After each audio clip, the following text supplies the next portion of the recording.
कहानी की शुरुआत आसमान से हजारों किलोमीटर ऊपर बसी एक रहस्यमयी दुनिया से हुई, जहां पहुंचना ही मौत को दावत देने जैसा था। फिर भी कुछ सैनिक अपनी जान दांव पर लगाकर वहां तक जा पहुंचे, लेकिन अगले ही पल उनका सामना उस दुनिया के सबसे खतरनाक और विशाल राक्षस से हो गया। जैक ने उसकी आहट महसूस की और तुरंत पानी में सिर डुबोकर छिप गया। तभी उसके सामने एक विशालकाय पैर दिखाई दिया, जिससे पास खड़ी भेड़ें डरकर भागने लगी। तभी राक्षस ने एक भेड़ को पकड़कर कच्चा ही निगल लिया। ये खौफनाक नजारा देखकर जैक बुरी तरह घबरा गया। उधर पेड़ के पीछे छिपा एक सैनिक पीछे मुड़कर राक्षस को देखने लगा, लेकिन तभी राक्षस ने नाक सिकोड़कर उसकी गंध पहचान ली। डर के मारे सैनिक फिर से पेड़ के पीछे छुप गया, पर राक्षस बड़े बड़े कदमों से उसकी ओर बढ़ने लगा। सांस रोके खड़ा सैनिक अब खुद को नहीं रोक पाया और अचानक भागने लगा, लेकिन अब बहुत देर हो चुकी थी। वो राक्षस की नजर में आ चुका था। उसने बिना वक्त गवाए पूरा पेड़ जड़ से उखाड़कर फेंक दिया। सैनिक जान बचाकर भागने लगा, पर उसकी छोटी टांगें उस राक्षस की लंबी टांगों के सामने टिक नहीं पाई। राक्षस ने तेजी से कदम बढ़ाए और एक ही वार में उसे बेहोश कर दिया। पहली बार इंसान को देखकर वह उसके पास झुका और गौर से देखने लगा। जैसे ही वह उसे उठाकर ले जाने वाला था, उसी वक्त कप्तान तलवार लेकर उसकी ओर दौड़ पड़ा और पूरी ताकत से तलवार राक्षस की एड़ी में घोंप दी। दर्द से तिल मिलाकर राक्षस पीछे मुड़ा, लेकिन अगले ही पल उसने हल्का सा पैर मारकर कप्तान को दूर फेंक दिया। फिर उसने अपने पैर में फंसी तलवार निकाली और दोनों सैनिकों को उठाकर खाने के लिए ले गया। दूर खड़ा जैक ये सब देख रहा था। उसी पल उसे एहसास हुआ कि वह यहाँ आकर कितनी बड़ी गलती कर चुका है। दरअसल कुछ समय पहले जैक को एक पादरी की मदद से कई जादुई बीज मिले थे, लेकिन जैसे ही उसकी गर्लफ्रेंड जो एक राजकुमारी थी जब जैक से मिलने आई, तभी उन बीजों में से एक बीज पानी के संपर्क में आते ही तेजी से बढ़ने लगा, जिससे अचानक पूरा लकड़ी का घर जोर जोर से हिलने लगा और नीचे से अजीब डरावनी आवाजें आने लगी। दोनों डर के मारे वहां से हिल भी नहीं सके और तभी अचानक जमीन फट गई और एक विशाल बेल घर को चीरते हुए आसमान की ओर बढ़ गई। ये देखकर राजकुमारी तुरंत भागने की कोशिश करने लगी, लेकिन तभी एक मेज उसके ऊपर गिर गई। जैक उसे बचाने के लिए आगे बढ़ा, लेकिन तभी बेलों ने उसे उछालकर घर से बाहर फेंक दिया। उसी पल एक लकड़ी का दरवाजा अचानक खुल गया और राजकुमारी को एक रास्ता दिखाई दिया, लेकिन जैसे ही वह बाहर भागने लगी, उसी समय बेल ने अचानक दरवाजा बंद कर दिया। राजकुमारी दरवाजा खोलने की कोशिश करने लगी, लेकिन दरवाजा जरा भी नहीं हिला। यह देखकर जैक ने बेलों को काटने के लिए तुरंत एक कुल्हाड़ी उठा ली, लेकिन तभी अचानक पूरा घर जड़ों समेत उखड़कर आसमान की तरफ बढ़ने लगा। ठीक आखिरी पल में जैक ने छलांग लगाकर किनारे को पकड़ लिया, लेकिन बेलें इतनी तेजी से बढ़ रही थी कि कुछ ही सेकंड में घर हजारों मीटर ऊपर पहुंच गया। जैक पूरी ताकत से कुल्हाड़ी चलाकर बेल को काटने लगा। जैसे ही बेल टूटी, राजकुमारी ने तुरंत दरवाजा खोल दिया, लेकिन अगले ही पल उसके पैरों के नीचे की लकड़ी टूट गई और हाथ पकड़ने के बावजूद वह 10,000 मीटर की ऊंचाई से नीचे गिरने लगा। जैक जादुई बैलों से फिसलते हुए जमीन की ओर बढ़ने लगा, लेकिन रास्ते में बेलों ने उसकी स्पीड को थोड़ा कम कर दिया और आखिरकार वह जमीन पर गिरकर बेहोश हो गया। लेकिन राजकुमारी की किस्मत इतनी अच्छी नहीं थी, क्योंकि बेल उसे अपने साथ आसमान के दूसरी तरफ ले गई। अगली सुबह जैक घबराकर जागा और देखा कि सामने राजा खड़ा था, जो राजकुमारी को ढूंढ रहा था। यह देखकर जैक के होश उड़ गए और मजबूरी में उसने पूरी बात राजा को बता दी। जब जैक ने आसमान की ओर इशारा किया, तभी सबने देखा कि एक विशाल बेल सीधी आसमान को चीरती हुई ऊपर जा रही थी। जैसे ही राजा को सच्चाई का पता चला, उसने बिना एक पल गवाए सैनिकों की एक टुकड़ी जैक के साथ राजकुमारी को बचाने के लिए भेज दी। जल्द ही सब लोग उस बेल के सहारे ऊपर चढ़ते हुए बादलों के पार पहुंच गए। फिर कप्तान ने आगे बढ़कर एक तरफ से दूसरी तरफ स्लाइड करना शुरू किया, क्योंकि राजकुमारी तक पहुंचने का यही एक रास्ता था। मजबूरी में जैक ने अपनी बेल्ट उतारकर खुद को तैयार कर लिया, लेकिन जैसे ही वो आगे बढ़ने की सोच ही रहा था, तभी पास खड़े घुंघराले बालों वाले आदमी ने उसे जोर से लात मारकर आगे धकेल दिया। इतनी ऊंचाई देखते ही जैक की हालत खराब हो गई और बीच रास्ते में स्लाइड करते वक्त उसके हाथ अचानक छूट गए और वो सीधे नीचे जा गिरा। लेकिन किस्मत से बीच रास्ते में बेलों ने उसे थाम लिया। होश में आते ही वह बिना रुके फिर से ऊपर चढ़ने लगा। ऊंचाई पर पहुंचते ही मौसम पूरी तरह बिगड़ गया। चारों तरफ तेज तूफान और कड़कती बिजली थी। तभी अचानक एक झटकेदार बिजली सीधे एक सैनिक पर गिर गई, जिससे वह फिसल गया और बाकी सैनिक उससे टकराकर नीचे गिरने लगे। लेकिन आखिरी पल में एक सैनिक ने रस्सी को मजबूती से पकड़ लिया, जिसकी वजह से बाकी लोगों की जान किसी तरह बच गई। लेकिन जो सैनिक नीचे गिरे थे, वे अब हवा में लटके हुए थे। अगर उन्हें तुरंत ऊपर नहीं खींचा गया तो पूरी टीम खतरे में आ सकती है। तभी रेडरिक पास खड़े उसके साथी से बोला कि रस्सी काट दो। उस आदमी को यह आइडिया अच्छा लगा और उसने तुरंत अपने पैर से छुपा हुआ चाकू निकाल लिया। नीचे लटके सैनिक ऐसा न करने के लिए गिड़गिड़ाने लगे, लेकिन उसने बिना दया दिखाए रस्सी काट दी और लटके सैनिक 10,000 फीट की ऊंचाई से नीचे जा गिरे। किसी तरह बाकी बचे सैनिक ऊपर तक पहुंच गए और तब तक सुबह भी हो चुकी थी। जैक ने जैसे ही पीछे मुड़कर देखा, वह पूरी तरह हैरान रह गया, क्योंकि बादलों के ऊपर एक विशाल दुनिया मौजूद थी और यह नजारा देखकर सब लोग उस तरफ बढ़ने लगे। तभी कप्तान को जमीन पर ताजे पैरों के निशान दिखाई दिए, जिससे उसने अंदाजा लगाया कि राजकुमारी नीचे नहीं उतरी बल्कि यहीं कहीं है। और जब सब लोग गुफा से बाहर निकले, तभी सामने का नजारा देखकर कप्तान दंग रह गया, क्योंकि ये दुनिया उम्मीद से कहीं ज्यादा विशाल थी। थी। सभी लोग आगे बढ़ते हुए इलाके की जांच करने लगे। तभी उनकी नजर पेड़ों की टहनियों पर पड़ी। उन्हें वहां राजकुमारी के छोड़े हुए निशान मिले। उसी दौरान जैक को जमीन पर वही किताब भी मिल गई जो उसने राजकुमारी को दी थी। तभी उनकी नजर टूटी हुई टहनियों पर पड़ी और इसी से उन्हें अंदाजा हो गया कि राजकुमारी को कोई खतरनाक जीव उठाकर ले गया है। इसके बाद सभी लोग दो टीमों में बंट गए और अलग अलग दिशा में राजकुमारी को ढूंढने निकल पड़े। रास्ते में जैक और उसके साथी एक नदी के पास पहुंचे जहां उन्हें मोटी ताजी भेड़ों का झुंड दिखाई दिया। कई दिनों से भूखे होने की वजह से उन्होंने एक भेड़ को पकाने का सोचा, लेकिन जैसे ही वे भेड़ पकड़ने की कोशिश करने लगे तभी गलती से पास में लगा हुआ जाल एक्टिव हो गया।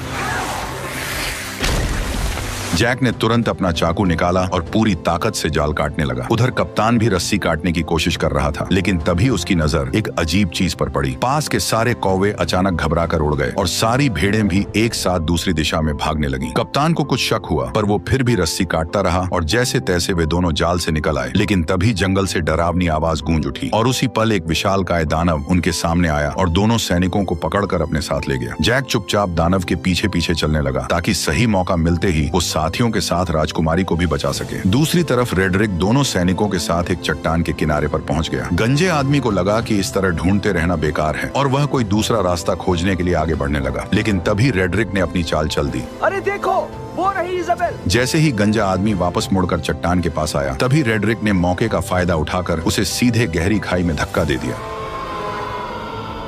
यह देखकर रेडरिक का दोस्त जोर जोर से हंसने लगा। तभी एक विशाल हाथ ने अचानक उसे पकड़ लिया।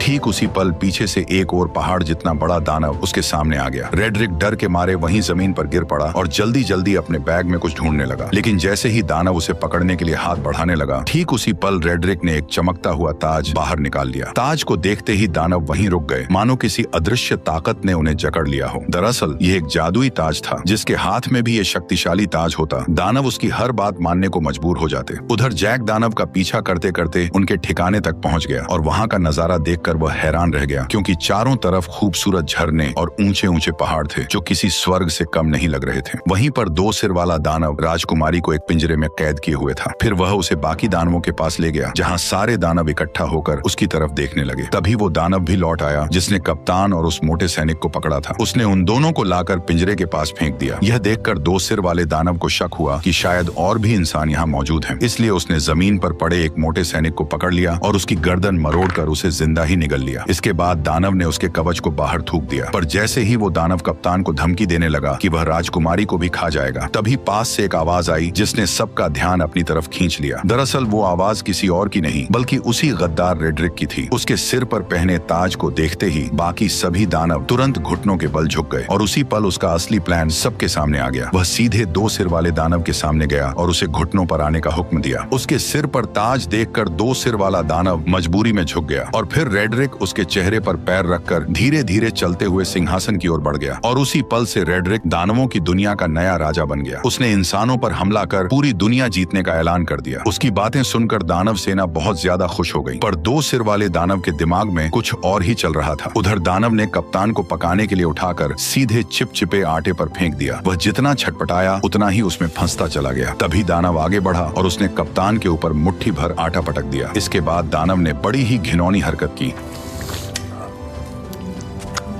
दानव ने कप्तान को मोड़कर एक तरफ रख दिया। तैयारी के बाद केवल सब्जियां डालना बाकी था। जैसे ही वह सब्जियां लेने गया उसी समय जैक चुपके से वहां आ पहुंचा। जैक को देखकर राजकुमारी बेहद खुश हो गई, लेकिन उसने तुरंत उसे इशारे से चुप रहने को कहा। उधर दानव अब भी उलझा हुआ था और इसी बीच जैक धीरे धीरे राजकुमारी के पास पहुंच गया। उसने पिंजरे का लॉक खोलने की कोशिश की, लेकिन यह उसके बस की बात नहीं थी। तब राजकुमारी ने उसे पहले कप्तान को बचाने के लिए कहा, जिसे दानव ने सुअरों के साथ लाइन में रखा था। जैक तुरंत उसके पास पहुंचा और चाकू निकालकर उसे उस चिपचिपे आटे से अलग करने लगा। उसी समय दानव मसाला लेकर वापस आने लगा। ये देखकर जैक ने जल्दी से चाकू कप्तान को पकड़ा दिया और खुद छिप गया। खुशकिस्मती से दानव को कुछ भी शक नहीं हुआ। उसने कुछ नुकीली लकड़ियां उठाई और कप्तान की आंखों के सामने पास पड़ी सुअर में घुसा दी। जो सुअर अभी तक चिल्ला रही थी वह तुरंत शांत हो गई। अब अगला नंबर कप्तान का था। दानव ने बिना दया दिखाए वार किया, लेकिन वह थोड़ा सा चूक गया, वरना कप्तान की आने वाली पीढ़ी का नामो निशान मिट जाता। ये देखकर कप्तान डर के मारे बेहोश हो गया। फिर दानव ने उन सभी को उठाकर पास जल रहे भट्ठे में रख दिया। अब उन्हें बचाने वाला एकमात्र जैक ही था। इस समय जैक लोहे की रिंग के ऊपर पहुंच चुका था और दानव को उसकी भनक तक नहीं थी। तभी दानव ने एक तेज धार वाला चाकू उठाया और सीधे राजकुमारी की ओर बढ़ गया। उसने बिना देर किए हाथ अंदर डालकर राजकुमारी को बाहर निकाल लिया और टेबल पर रखकर उसे काटने की तैयारी करने लगा। लेकिन तभी जैक ने चुपके से पास रखा एक भारी चाकू उठा लिया। बेखबर दानव राजकुमारी पर वार करने ही वाला था। तभी जैक ने छुरी सीधी उसकी रीढ़ में घोंप दी। दर्द से दानव जोर जोर से चिल्लाने लगा, लेकिन जैक छुरी को मजबूती से पकड़े रहा। तभी दानव बेकाबू होकर दीवार से जा टकराया और वहीं मारा गया। यह देखकर राजकुमारी और कप्तान दोनों हैरान रह गए। इसके बाद वे तीनों तुरंत उस जादुई बेल के पास पहुंच गए, लेकिन वहां पहले से ही एक दानव पहरा दे रहा था जिसे रेड्रिक ने भेजा था। तभी जैक के दिमाग में एक अजीब आइडिया आया। वो एक मधुमक्खियों का छत्ता लेकर कप्तान के साथ धीरे धीरे उस दानव के पास पहुंच गया। फिर कप्तान ने दानव का हेलमेट उठाया और जैक ने छत्ता उसके अंदर पटक दिया। दानव अभी भी बेफिक्र सो रहा था और उसे जरा भी अंदाजा नहीं था कि उसके साथ क्या होने वाला है। जैसे ही जैक ने छत्ता अंदर रखा, तभी कप्तान ने तुरंत हेलमेट बंद कर दिया और फिर दोनों तेजी से वहां से भागकर पास की चट्टान के पीछे छिप गए और इंतजार करने लगे। कुछ ही देर में दानव मधुमक्खियों के डंक से तड़प कर उठ खड़ा हुआ और दर्द से छटपटाते हुए अपने शरीर को झटकने लगा। लेकिन जितना ज्यादा वह तड़प रहा था, मधुमक्खियां उतनी ही ज्यादा उस पर हमला कर रही थीं। घबराकर दानव वहां से भागने लगा, लेकिन फिसलकर पत्थरों से टकरा गया और फिर वह लुढ़कता हुआ चट्टान के किनारे तक पहुंच गया। ऐसा लग रहा था कि अब वह गिरने ही वाला है। तभी अचानक उसने अपना हेलमेट उतार दिया। यह देखकर तीनों एक पल के लिए चौंक गए, लेकिन तभी एक मधुमक्खी सीधे उसकी तरफ उड़ती हुई आई और अगले ही पल उसने दानव को जोर से डंक मार दिया, जिससे वह कंट्रोल खो बैठा और सीधे नीचे जा गिरा। यह देखकर तीनों लोग खुशी से झूम उठे। उन्हें यकीन नहीं हो रहा था कि उन्होंने इतनी आसानी से इतने बड़े दानव को हरा दिया। इसके बाद तीनों ने तुरंत वहां से निकलने का फैसला किया, लेकिन अचानक कप्तान रुक गया। उसने बताया कि उसे रेड्रिक से ताज छीनने के लिए यही रुकना पड़ेगा। इसलिए जैक उसे चाकू थमाकर राजकुमारी के साथ नीचे उतरने लगा। उसी समय दानव बैलों से टकराते हुए आखिरकार नीचे आ गिरा। तेज आवाज सुनकर राजा तुरंत अपने टेंट से बाहर आया और इस खतरनाक दानव को देखकर घबरा गया। अचानक गांव के लोग भी वहां इकट्ठा हो गए। तभी राजा ने ना चाहते हुए प्रजा की भलाई और दानवों को यहाँ आने से रोकने के लिए एक बड़ा फैसला लिया। उसने तुरंत जनरल को बेल काट डालने का आदेश दे दिया। सैनिकों ने विशाल लोहे की कीलें उस बड़ी बेल में ठोक दी, फिर उन पर मजबूत हुक लगा दिए और कुछ बैलों और घोड़ों की मदद से उसे खींचना शुरू कर दिया। धीरे धीरे वह विशाल बेल जड़ों समेत हिलने लगी, लेकिन इससे पास खड़े सैनिक अचानक खतरे में आ गए। तभी अचानक बीच वाली मोटी बेल भी टूटने लगी। ऊपर खड़े सैनिक नीचे गिरने लगे, जिससे चारों तरफ अफरा तफरी मच गई। उधर जैक और राजकुमारी बेल के सहारे नीचे उतर रहे थे, लेकिन जैसे ही उन्होंने नीचे नजर डाली तो वे डर के मारे घबरा गए, क्योंकि बेल बेकाबू हो चुकी थी और किसी भी पल गिर सकती थी। उसी समय जैक ने मौका देखकर राजकुमारी को कसकर पकड़ा और तेजी से एक लटकती डाल को थाम लिया। दोनों हवा में झूलते हुए तेजी से नीचे की ओर बढ़ने लगे। आखिरकार जब वे नीचे गिरे तो घास के ढेर ने उनकी रफ्तार कम कर दी और इस तरह दोनों सही सलामत जमीन पर पहुंच गए। ठीक उसी पल रेड्रिक ने सभी दानवों को इकट्ठा कर इंसानों पर हमला करने की तैयारी की। तभी दो सिर वाले दानव को इंसान का आभास हुआ, जिससे कप्तान छिप गया। तभी रेड्रिक ने आगे बढ़ते हुए बैल उगाने वाले जादुई बीज निकाले, लेकिन तभी अचानक कप्तान उस पर टूट पड़ा, जिससे जादुई बीज चट्टान पर ही छूट गए और रेड्रिक सीधे नीचे गड्ढे में जा गिरा। रेड्रिक डर के मारे दानवों को पुकारने लगा, जबकि कप्तान उसके सामने लड़ने के लिए तैयार खड़ा हो गया। तभी दो सिर वाले दानव ने बाकी दानवों को उसे बाहर निकालने का आदेश दिया। दानव चट्टानों को तोड़ने लगे और नीचे कप्तान और रेड्रिक के बीच लड़ाई शुरू हो गई। रेड्रिक ने अपनी लंबी तलवार के सहारे कप्तान को गिरा दिया और उसका हथियार दूर जा गिरा। इसके बाद उसने मौका पाकर लगातार हमले शुरू कर दिए, लेकिन कप्तान ने किसी तरह उसका वार रोक लिया और दोनों के बीच ताकत की लड़ाई शुरू हो गई। जल्द ही कप्तान कमजोर पड़ने लगा और रेड्रिक ने उसे पानी में डुबो दिया। तभी अचानक उसकी नजर उस चाकू पर पड़ी जो उसकी तरफ बहकर आ रहा था। कप्तान ने सही मौके पर उसे दांतों से पकड़ लिया और तुरंत रेड्रिक के चेहरे पर वार कर दिया। अचानक हुए हमले से रेड्रिक का गुस्सा फूट पड़ा। उसने अपने हथियार के दम पर कप्तान को पीछे धकेल दिया। कप्तान मजबूर होकर पीछे हटता गया और आखिरकार किनारे तक पहुंच गया। तभी रेड्रिक ने उसे एक जोरदार लात मारकर नीचे गिरा दिया, लेकिन कप्तान ने किसी तरह चट्टानों को पकड़ लिया। रेड्रिक तलवार को उसके हाथों में चुभोने लगा ताकि वह खुद नीचे गिर जाए, लेकिन उसने कप्तान की ताकत को कम आंका था। जैसे ही वह फिर से हमला करने लगा, कप्तान ने उसी के हथियार को पकड़कर उसी की टांग में घोंप दिया। दर्द से रेड्रिक जोर जोर से चिल्लाने लगा और इसी मौके का फायदा उठाकर कप्तान ने तलवार रेड्रिक के पेट में घोंप दी। अचानक हुए हमले की वजह से रेड्रिक ने वहीं दम तोड़ दिया। उसके मरते ही ताज की जादुई ताकत भी खत्म हो गई। कप्तान किसी तरह ऊपर चढ़ आया और ताज वापस लेने के लिए आगे बढ़ा, लेकिन तभी ऊपर की गुफा टूट गई और दो सिर वाला दानव उससे पहले ही ताज उठा ले गया। उसने ताज अपनी उंगली में पहन लिया और खुद को नया राजा घोषित कर दिया। ताज पहनते ही उसकी ताकत फिर से लौट आई। यह देखकर बाकी दानवों ने भी अपने घुटने टेक दिए। तभी कप्तान ने देखा कि धरती पर लौटती हुई वह एकमात्र बेल अब कभी भी टूटकर नीचे गिर सकती है, इसलिए उसने बिना देर किए सीधे बेल पर छलांग लगा दी। बेल तेजी से किले की ओर बढ़ने लगी। कप्तान ने सही समय समय का फायदा उठाया और छलांग लगाकर सीधे पानी में कूद गया। दो सिर वाले दानव ने जब देखा कि इंसानों की दुनिया तक जाने का रास्ता टूट चुका है तो वह गुस्से से गरज उठा। तभी अचानक छोटे सिर ने जमीन पर पड़े उस थैले की ओर इशारा किया जिसमें जादुई बीज भरे हुए थे। दो सिर वाले दानव ने उसे उठाया और अपने हाथ में खोल लिया। उसमें कुल 4 जादुई बीज थे। यह देखकर वह खुशी से झूम उठा। उसने तुरंत एक फूंक मारकर उन बीजों को पानी में फेंक दिया। जैसे ही बीज पानी से टकराए वे तुरंत उगने लगे और अगले ही पल जमीन को चीरती हुई 4 विशाल बेलें बाहर निकल आईं। इसके बाद दो सिर वाले दानव ने जोर से आदेश दिया और सभी दानव उस बेल पर चढ़कर इंसानों की दुनिया की ओर बढ़ने लगे। आखिरी पल में दो सिर वाला दानव भी छलांग लगाकर नीचे कूद पड़ा। वो बेलों के जरिए फिसलते हुए जमीन की ओर बढ़ने लगा। उसी समय जैक घोड़े को पानी पिला रहा था। तभी अचानक उसकी नजर आसमान की ओर गई। उसने देखा कि सभी दानव तेजी से नीचे की ओर बढ़ रहे हैं। बिना एक पल गवाए वह घोड़े पर सवार होकर राजा को चेतावनी देने निकल पड़ा। उधर राजा की सेना आराम से किले की ओर बढ़ रही थी। तभी जैक की नजर सेना पर पड़ गई। वो जोर जोर से चिल्लाने लगा कि दानव आ रहे हैं, लेकिन राजा को अब भी कुछ समझ नहीं आया। तभी पीछे के जंगल से अचानक कई दानव निकल आए और जहाँ जहाँ वे जा रहे थे वहाँ सब कुछ तहस नहस कर रहे थे। कोई भी उन्हें रोक नहीं पा रहा था। जल्द ही दानव सेना पास आ गई और उन्होंने एक सैनिक को पकड़कर जिंदा निगल लिया। घोड़े पर सवार लोग भी उनकी रफ्तार से नहीं बच पाए। इस वक्त इंसान उनके सामने बिल्कुल बेबस थे। तभी एक गोल चेहरे वाले दानव ने पास की पवन चक्की का पंखा तोड़कर राजकुमारी की तरफ फेंक दिया, जो जमीन पर गिरते ही सब कुछ चकनाचूर कर गया और राजा का ताज भी गिर पड़ा। उधर किले पर तैनात सैनिकों ने राजा की सेना को आते देखा और उन्होंने तुरंत अंदर युद्ध की तैयारी की खबर भेज दी। कप्तान ने तुरंत सभी सैनिकों की मदद से खाई में तेल डलवा दिया ताकि दुश्मनों को रोका जा सके। जैसे ही राजा की सेना किले के पास पहुंची, उसने तीर चलाने का आदेश दे दिया और देखते ही देखते सैकड़ों जलते हुए तीर दुश्मनों की ओर छोड़ दिए गए। जैसे ही ये तीर तेल से टकराए, चारों तरफ आग भड़क उठी और इसी बीच राजा की सेना सुरक्षित किले के अंदर पहुंच गई। राजकुमारी को सही सलामत देखकर कप्तान ने तुरंत किले के दरवाजे बंद करने का आदेश दिया, लेकिन उसी समय जैक अभी भी बाहर था और दानव उसके पीछे पड़े हुए थे। जैसे ही किले का दरवाजा बंद होने लगा, तभी जैक घबरा गया, लेकिन आखिरी पल में वह अपने घोड़े के साथ छलांग लगाकर अंदर घुस आया। हालांकि उसके पीछे पीछे दो सिर वाला दानव भी दरवाजे पर चढ़ आया, लेकिन तभी कप्तान ने उस पर हमला बोल दिया और वह सीधे आग की जलती लपटों में जा गिरा।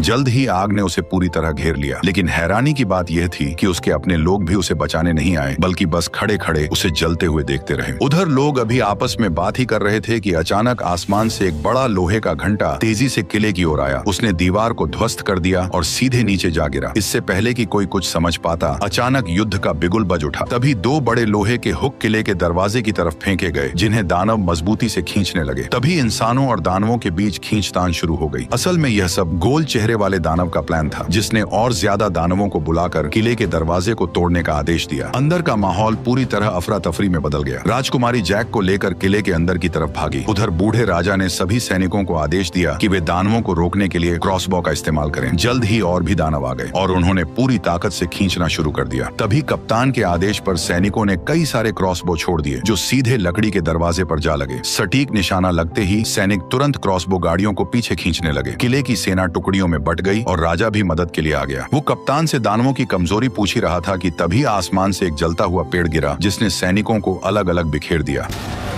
अगले ही पल कई सारे जलते हुए पेड़ सैनिकों के ऊपर गिरने लगे, जिससे उनकी पकड़ ढीली होने लगी। ऐसा लग रहा था जैसे दरवाजा जल्द ही टूट जाएगा। तभी राजकुमारी जैक को लेकर किले के अंदर पहुंची, लेकिन अचानक एक भारी दहाड़ और जमीन में उठती दरारों ने उनका ध्यान खींच लिया। डर के मारे दोनों पीछे हट गए और कुछ पत्थर ऊपर की ओर उड़ने लगे। नीचे से अचानक 2 विशाल हाथ बाहर निकले। ये वही 2 सिर वाला दानव था जो पहले आग में गिरने के बावजूद बच गया था, क्योंकि पानी के नीचे होने की वजह से आग उसका कुछ नहीं बिगाड़ पाई और वह सीवर के रास्ते से चुपचाप किले के अंदर तक घुस आया। अचानक उसे राजकुमारी की शाही गंध महसूस हुई। जैक ने डरते हुए कंबल खोला और देखा कि दानव की अभी तक उन पर नजर नहीं पड़ी है, लेकिन तभी गुस्से में दानव ने पास रखा शीशा तोड़ दिया। घबराहट में कंबल में छिपे दोनों लोग कांपने लगे, लेकिन दानव ने सीधे ऊपर से उन्हें देख लिया। जैक पूरी ताकत लगाकर तुरंत राजकुमारी को पकड़कर भागा, लेकिन दानव लगातार उनका पीछा करने लगा। कोई रास्ता न होने की वजह से दोनों मजबूरी में दूसरी मंजिल की ओर भागे। वे कदमों को रोकने की हिम्मत भी नहीं कर रहे थे, लेकिन अचानक एक हाथ साइड से बाहर निकला और राजकुमारी को पकड़ लिया। जैक ने पास में रखी कुल्हाड़ी उठाई और बिना देर किए सीधे उस पर हमला कर दिया, लेकिन दानव ने दूसरे हाथ से उसे पकड़ लिया। छोटा सिर जैक जैक का मजाक उड़ाने लगा। तभी जैक ने गुस्से में सीधे कुल्हाड़ी मारकर उसका हेलमेट तोड़ दिया। गुस्से में दानव ने अपना बड़ा मुंह खोल लिया। तभी जैक ने लॉकेट में छिपा हुआ जादुई बीज निकाला और सीधे उसके मुंह में फेंक दिया। जादुई बीज सीधे उसके पेट में चला गया, जिससे 2 सिर वाले दानव को अचानक कुछ गड़बड़ महसूस हुई और उसने तुरंत दोनों को जमीन पर पटक दिया। तभी अचानक एक बेल उसके शरीर से बाहर आई और दोनों डर के मारे पीछे हट गए। अचानक कई सारी बेलें पूरी रफ्तार से उसके शरीर को चीरते हुए बाहर निकल आई, जिससे हॉल पूरी तरह से तबाह हो गया। अचानक राजा का मुकुट पहना हुआ हाथ भी जैक के पास गिर गया। उधर बाहरी सैनिक अभी भी दानवों को रोकने में लगे हुए थे, लेकिन गोल मुंह वाले दानव की एक आवाज पर सभी दानव धीरे धीरे पीछे बढ़े और सैनिकों को एक एक कर गिराते चले गए। किले का दरवाजा धीरे धीरे खुल गया। कप्तान ने तुरंत सैनिकों से लोहे का दरवाजा बंद करने को कहा। ठीक उसी पल गोल मुंह वाला दानव अपने साथियों के साथ धुंध से धीरे धीरे बाहर आया, लेकिन लोहे का दरवाजा उसे ज्यादा देर तक रोक नहीं पाया और उसने एक ही झटके में दरवाजे को तोड़ दिया। तभी वो दानव अपने साथियों के साथ किले के अंदर घुस गया। वहां खड़े टेस्टी सैनिकों को देखकर वे बेहद खुश हुए। दानव हमला करने ही वाले थे कि पीछे से अचानक आवाज आई और सभी दानवों का ध्यान उस आवाज पर चला गया। दानव ने भीड़ में ध्यान से देखा और अचानक उसने अपना हथियार छोड़ दिया। ये देखकर बाकी दानव भी हथियार छोड़कर सभी इंसानों के सामने घुटनों के बल बैठ गए। कप्तान यह नजारा देखकर चौंक गया। तभी अचानक जैक मुकुट लेकर आगे आया और उसने तुरंत सभी दानवों को वापस उनकी दुनिया में लौट जाने का हुक्म दे दिया।